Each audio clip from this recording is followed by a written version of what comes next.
നമസ്കാരം. ന്യൂമറോളജി ഏവർക്കും അറിയാം. ഇന്ന് ഒരുപാട് പേർ ന്യൂമറോളജിയുടെ പുറകെയാണ്. പോകുന്നതിന് മുന്നേ ഈ കുറച്ച് കാര്യങ്ങൾ ഒന്നുകൂടി ശ്രദ്ധയിൽപ്പെടുത്തണം എന്ന് വിചാരിക്കുന്നു. കാരണം കഴിഞ്ഞ എപ്പിസോഡിൽ ഇതുപോലെ ന്യൂമറോളജിയെക്കുറിച്ച് സംസാരിച്ചിരുന്നു. കുറേ സംശയങ്ങൾ ചോദിച്ചിട്ടുണ്ട് ആൾക്കാർ. അതിനുള്ള മറുപടിയും ഇതിനോടൊപ്പം ചേർക്കുന്നു. അതായത് ഒരു ദിവസം നമുക്കെടുക്കാം, 4 ഓഗസ്റ്റ് 4 ഓഗസ്റ്റ് 2025. 4 ഓഗസ്റ്റിന് രാവിലെ 7 മണിക്ക് തിരുവനന്തപുരത്ത് ഒരാൾ ജനിക്കുന്നു. ഒന്നുകൂടി പറയാം, 4 ഓഗസ്റ്റ് 2025 രാവിലെ 7 മണിക്ക് തിരുവനന്തപുരത്ത് ഒരാൾ ജനിക്കുന്നു.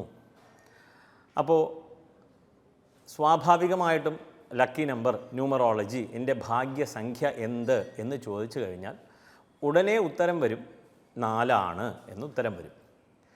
അപ്പോൾ കുറച്ച് സംശയങ്ങൾ അതിലേക്കായിട്ട് ചോദിക്കേണ്ടതുണ്ട്. കാരണം ഇത്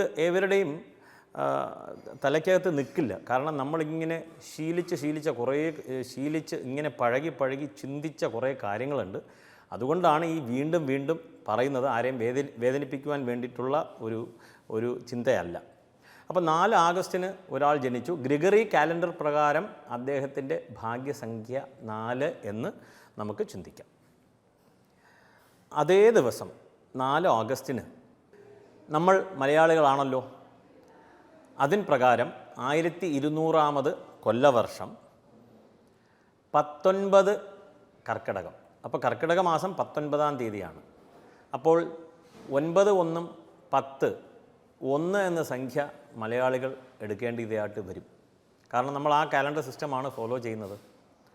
അടുത്തത് അതേ ദിവസം നമ്മൾ അടുത്ത ചോദ്യം, ഇന്ത്യക്കാരാണല്ലോ. ഇന്ത്യൻ ശക വർഷപ്രകാരം 1947 ശ്രാവണ മാസം 13-ാം തീയതിയാണ്. 3 1 4 13 3 1 4. അപ്പോൾ നമുക്ക് ഭാഗ്യസംഖ്യ ഇപ്പം തന്നെ 3 കിട്ടിക്കഴിഞ്ഞു.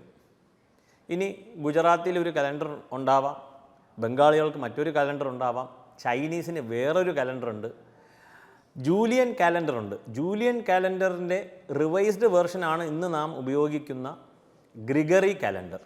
അതൊരു 500 കൊല്ലത്തോളം മാത്രമേ ആയിട്ടുള്ളൂ. അപ്പം നമ്മുടെ തലയ്ക്കകത്ത് പതിഞ്ഞിരിക്കുന്ന ഇന്നത്തെ ദിവസം അല്ലെങ്കിൽ ഏത് ദിവസം എങ്ങനെ ഫോളോ ചെയ്യുന്നു എന്ന് ചോദിച്ചു കഴിഞ്ഞാൽ ആദ്യം നമ്മൾ ഗ്രിഗറിയുടെ നമ്പർ തന്നെയാണ് പറഞ്ഞു പോകുന്നത്. അത് കാരണം that has become A global reference point. അതിൽ തെറ്റൊന്നുമില്ല. പക്ഷേ ഭാഗ്യസംഖ്യയുടെ പുറകെ നമ്മൾ പോയി കഴിഞ്ഞാൽ ഇത്തരം ചോദ്യങ്ങൾ ചോദിക്കേണ്ടി വരും. പക്ഷേ ഒന്ന് ഓർക്കുക,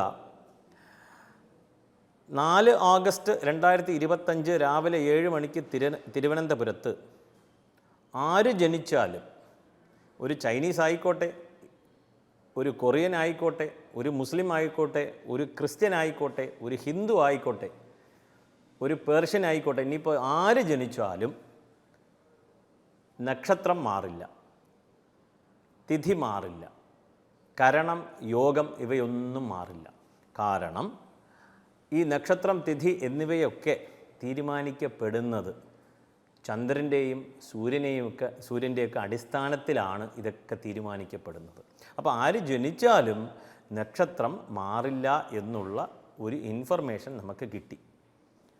അപ്പോൾ നക്ഷത്രം എന്നുള്ളത് ചന്ദ്രനെ അടിസ്ഥാനപ്പെടുത്തി, മാസം എന്നുള്ളത് സൂര്യനെ അടിസ്ഥാനപ്പെടുത്തി. ഈ നമ്പർ സിസ്റ്റം എന്ന് പറഞ്ഞു കഴിഞ്ഞാൽ അവരവരുടെ സമുദായത്തിനനുസരിച്ച് ഒരു കാലണ്ടർ സിസ്റ്റമുണ്ട്. ഓരോ സിവിലൈസേഷനും ഓരോ കാലണ്ടർ സിസ്റ്റമുണ്ട്.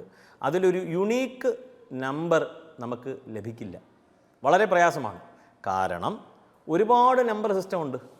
അപ്പോൾ സംഖ്യയെ കൊണ്ട് ഒരു നമ്പർ വെച്ചുകൊണ്ട് ഒരു പർട്ടിക്കുലർ 24 മണിക്കൂറിനെ പഠിക്കുവാൻ വേണ്ടിയിട്ടുള്ള ഒരു ശ്രമമാണ് ഓരോ കാലണ്ടർ സിസ്റ്റവും. അതായത് 4 ഓഗസ്റ്റ് എന്നുള്ള വിവരം, ആ നമ്പറിനെ കൊണ്ട് ഒരു 24 മണിക്കൂർ ദൈർഘ്യമുള്ള ഒരു ദിവസത്തെ പറ്റി ചിന്തിക്കുക, പഠിക്കുക എന്നുള്ളതാണ് ഗ്രിഗറി ഉപയോഗിച്ചത്. അതുപോലെ ജൂലിയൻ കാലണ്ടർ ഒരു സിസ്റ്റം, ഒരു നമ്പർ ഉപയോഗിച്ചു.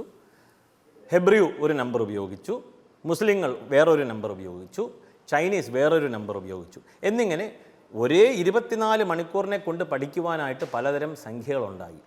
പക്ഷേ എങ്കിലോ അതേ ദിവസം നക്ഷത്രം, തിഥിവാര നക്ഷത്ര കരണ യോഗം ഇവയൊന്നും മാറ്റം വരില്ല. ആയതിനാൽ ചന്ദ്രനെയും സൂര്യനെയും അടിസ്ഥാനപ്പെടുത്തി ജ്യോതിശാസ്ത്രം മുന്നോട്ട് പോകുന്നു. ഇതിൽ നിന്ന് നമുക്ക് ഭാഗ്യസംഖ്യ ഉണ്ടോ, അത് ശരിയാണോ എന്ന ചോദ്യത്തിന് ഉത്തരം നമുക്ക് ലഭിച്ചു കഴിഞ്ഞു. നമസ്കാരം.